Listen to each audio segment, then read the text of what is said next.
Konon sejarah berdirinya Islam di tanah Panjalu Ciamis tidak terlepas dari sejarah kerajaan Panjalu. Konon sekitar abad 7, hiduplah seorang raja Panjalu bernama Prabu Sanghyang Boros Ngora. Dia memimpin Panjalu dengan adil dan bijaksana sehingga sangat dicintai rakyatnya. Boros Ngora pada waktu itu beragama Hindu dan kerajaan Panjalu adalah kerajaan Hindu. Suatu waktu ketika, Boros Ngora diperintahkan oleh ayahnya untuk mencari ilmu sejati. Kemudian beliau pun berkelana dengan maksud mencari ilmu sejati yang diperintahkan oleh sang ayah. Dan sampailah beliau di sebuah tempat yang di sekitarnya terdiri dari bebatuan dan pasir.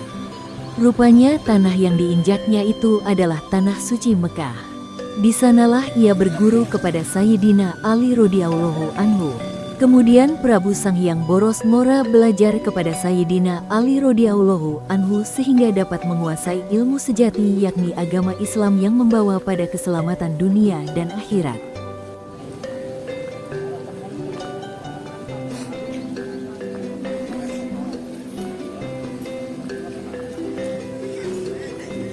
Ya, inilah suasana di tempat peziarahan Situ Lengkong Panjalu, makam karomah Prabu Haryang Kencana. Ya, cukup ramai saat ini.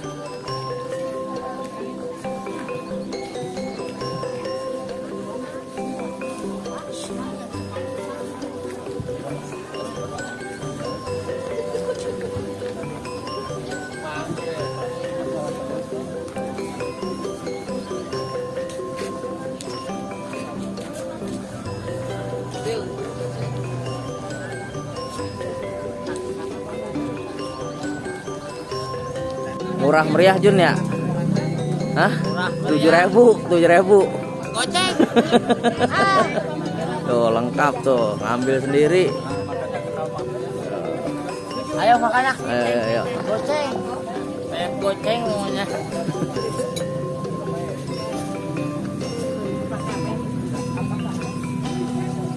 Ini langganan kita kalau berziarah ke Situ Panjalu.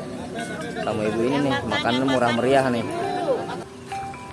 Oke teman-teman, sobat Jamaah Ikhlas, saat ini kita sedang menuju Situ Panjalu, mau menuju makam Prabu Haryang Kencana.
kawasan Situ Lengkong Panjalu, mau menuju makam Karomah Prabu Haryang Kencana.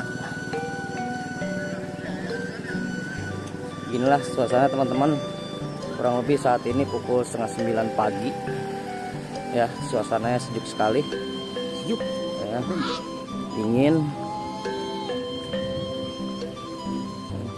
cukup luas ya situnya, menyegarkan.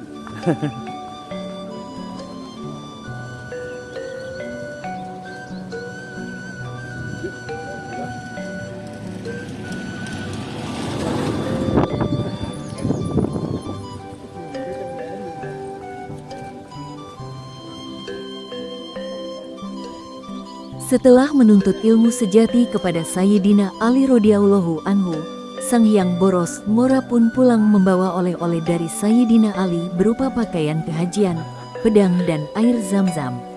Air zam-zam dibawanya dalam sebuah gayung yang permukaannya bolong-bolong pemberian ayahnya Prabu Sang Hyang Cakradewa. Dengan izin yang maha kuasa ia dapat membawa air zam-zam itu pulang ke tempat asalnya, Panjalu. Setibanya di Panjalu, air zam-zam itu ditumpahkannya di sebuah tempat yaitu Lembah Pasir Jambu. Sampai saat ini diyakinilah bahwa Situ Lengkong Panjalu terjadi karena tumpahan air zam-zam yang dibawa Sang Hyang Prabu Boros Mora. Di tengah-tengah danau terdapat daratan yang dinamai Nusa Gede. Sejak memeluk agama Islam, Sang Hyang Prabu Boros Mora mengislamkan kerajaan Panjalu. Beliau menyebarkan agama Islam kepada rakyatnya. Kemudian, beliau pun turun tahta dan digantikan putranya yaitu Haryang Kencana.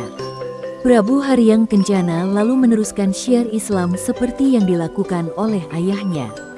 Hasilnya agama Islam berkembang kian luas di Panjalu dan sekitarnya, di tanah Sunda.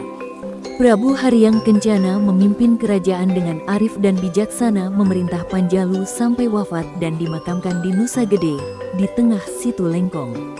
Adapun Sang Hyang Boros Mora adalah sosok yang selalu ingin berkelana sehingga sampai wafat pun dalam keadaan berkelana sehingga makam Boros Mora tidak berada di daerah Panjalu. Konon menurut cerita yang kami dapat, makam Boros Mora berada di daerah Ciambar, Kabupaten Sukabumi.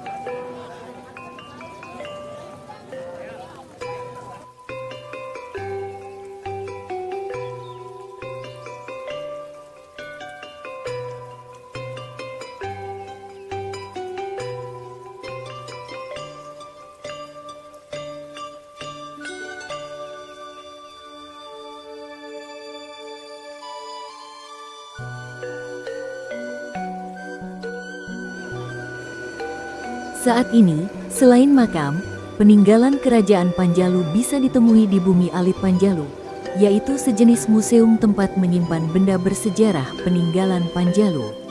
Di Bumi Alit ini, bisa ditemui pedang pusaka yang diberikan Sayyidina Ali radhiyallahu anhu kepada Prabu Sang Hyang Boros Mora. Terdapat juga pusaka lain seperti cis semacam blisula, keris, kujang dan lain-lain. Dan bagi para peziarah yang ingin berkunjung ke Museum Bumi Alit, letak Museum Bumi Alit dari Situ Lengkong Panjalu hanya berjarak kurang lebih 500 meter.